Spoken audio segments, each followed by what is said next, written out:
بسم الله الرحمن الرحيم والحمد لله رب العالمين وصلى الله وسلم على نبينا وقدوتنا وحبيبنا محمد بن عبد الله وعلى آله وصحبه أجمعين أما بعد السلام عليكم ورحمة الله وبركاته يتكبراتنا وديهناتشو يا مسلم لجوج بيالاችሁ በት የአላህ ሰላምና እዝነት በእናንተ ላይ ይሁን በማለት ወደ ዛሬው درس ኢንሻአላህ እንገባለን።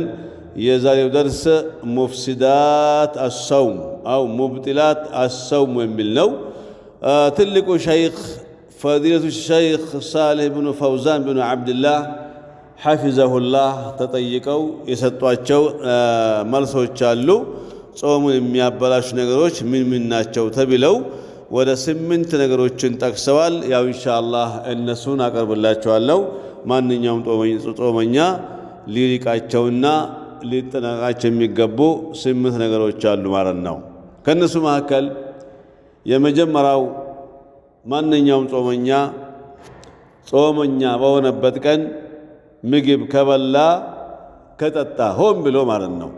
አንድ ሰው ሆን ብሎ ሳይረሳ ማለት ነው ሆን ብሎ ከበላና ከጠጣ ጾሙ እንደሚበላሽ ተናግረዋል። ሁለተኛው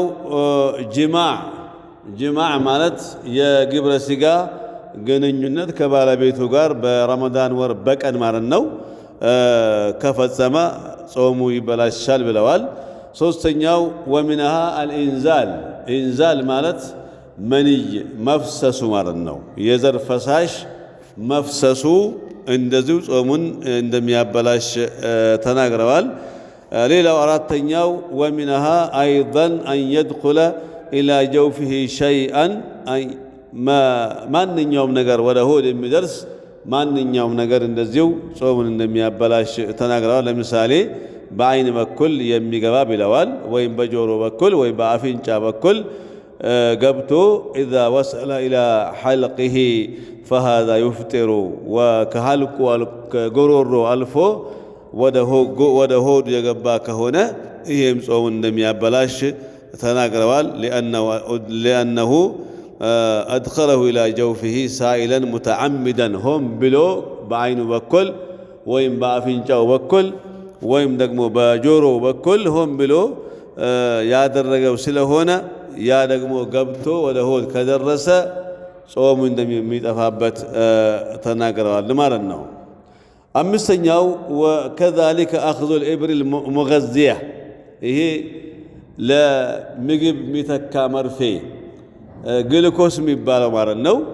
ግሉኮስ እንደዚሁ መጠቀም ምግብ ስለሚተካ ይሄም ጾሙን ያበላሻል ብለዋል። لأن هذه الإبرة تقوم مقام الغذاء فيبطل بها የምግብ ቦታ ስለሚተካ ቀለብ ሰውን ስለሚያጠነክር እንደበላ ሰው ስለሚቆጠር ይሄም ጾሙን ያበላሻል ብለው ተናግረዋል።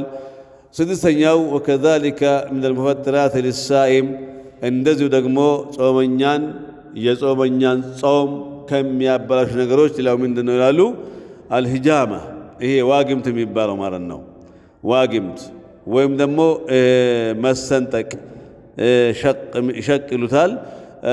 አለ ሰሒህ በትክክለኛው ይሄም ጾሙን እንደሚያበላሽ ነቢዩ ሰለላሁ ዐለይሂ ወሰለም ተናግረዋል ማለት ነው። ብዙ ደም ከፈሰሰ ጾም ይበላሻል ብለዋል ማለት ነው። ሌላው ምናሩ ነቢዩ ሰለላሁ ዐለይሂ ወሰለም ማስረጃው ሲናገሩ አፍጠረ አልሃጅሙ ወልመሕጁም አሉ ነቢዩ ሰለላሁ ዐለይሂ ወሰለም። ሃጅም ማለት ደም የሚያፈሰውም የሚያስፈስሰውም ሁለቱም ጾማቸው ተበላሻሉ ነቢዩ ሰለላሁ ዐለይሂ ወሰለም።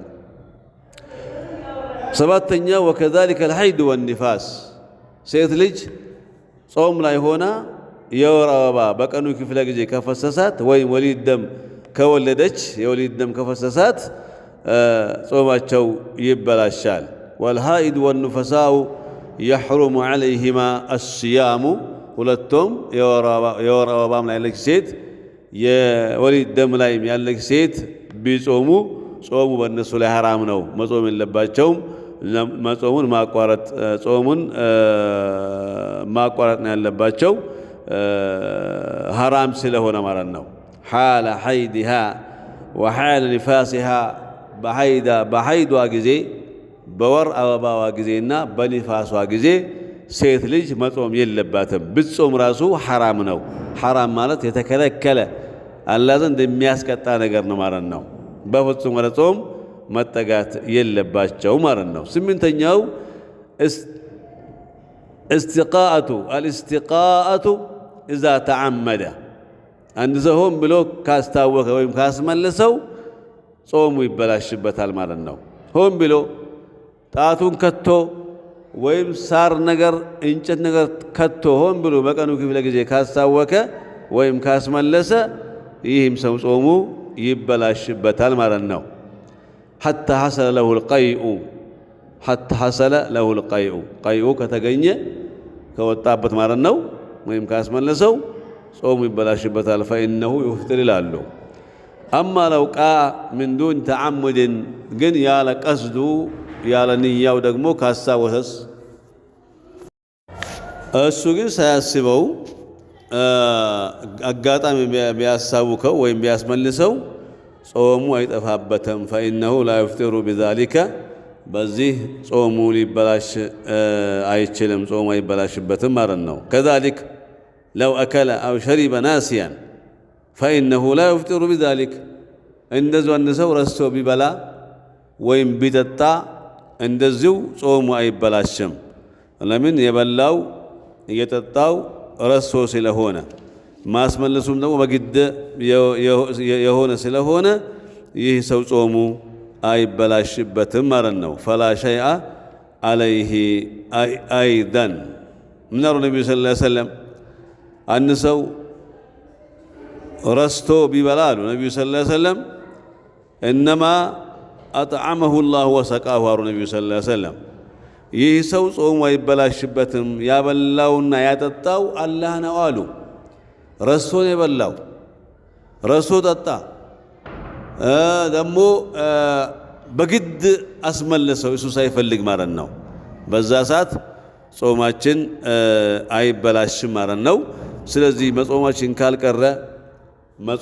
ካልቀረ ጾሙን የሚያበላሹ ነገሮችን በደንብ አድርጎ ማወቅ ያስፈልጋል ማለት ነው እነኚህ 8 ነገሮች ልናፍዛቸው ይገባል በደንብ አድርገን ማወቅ አለብን እና ስለዚህ አደራ የሚለው ምንድነው ጾም ሊበላሽ አይገባውም ጾም ትልቅ ዒባዳ ነው ከአምስቱ የእስልምና ማዕዘናት መካከል አንዱ ስለሆነ ጾም ይህንን ጾም እንደቀላል ከምግብና ከመጠጥ ብቻ ማድረግ የለብንም በደንብ አድርገን ጾሙ እንዳይበላሽብን ጥንቃቄ ማድረግ ያስፈልጋል እንደዚሁ ደግሞ የጾሙን አጅር የሚቀንሱ ነገሮችንም እንደዚሁ መራቅ ያስፈልጋል ማለት ነው ኢንሻአላህ የዛሬውን ትምህርት እዚህ እናቆማለን نكتفي بهذا القدر والله أعلم والسلام عليكم ورحمة الله وبركاته